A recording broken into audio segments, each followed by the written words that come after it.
So now we're getting into how to spin properly so that we can use it for hand strikes and kicks and so on.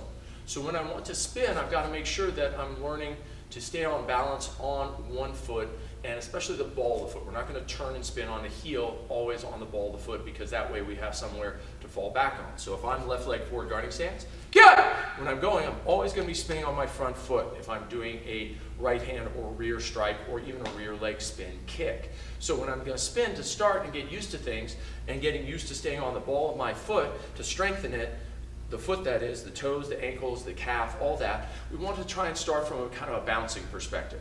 So when I come back behind, I'm going to bounce, bounce, bounce, bounce on that foot, and I'm going to try and keep a nice post position from my leg all the way up through my spine into the top of my head. Now, as you get better at it, you're going to come through, and you can use the hands if you want to get into the spin.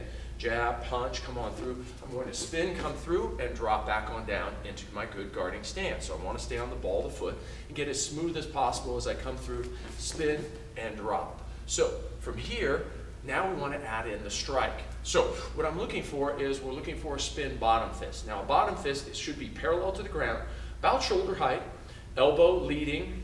You're going to hit with the chop of the hand in here. So we've got to get the eyes around, find our target, and then unload. One way that we describe it is that if you think about any type of sword and sandal movie you've seen, if you have a sword, it's almost like you're coming through and you're going to chop somebody's head off with that sword, but you're coming through with the bottom fist in the empty hand context. So if I'm jab, punching, I'm coming through, I spin through, and I hit, and I land. So I'm going to come across the target, pull it back in. So as I go, if I jab, punch, and I come on through, spin bottom fist, and then land back on into my good guarding stance. And we'd want working on both sides. So if I was spinning on the other side, right foot, I'd come on through. Again, you can start bounce, bounce, bounce, and get good at it that way. And then you'd go into more the flow, and then you'd go into the spin bottom fist, where you're coming through hard on that jaw line, hit through, head, jaw, temple, neck, smack on through, bring it back on in. And that's the spin bottom fist and the spinning in place.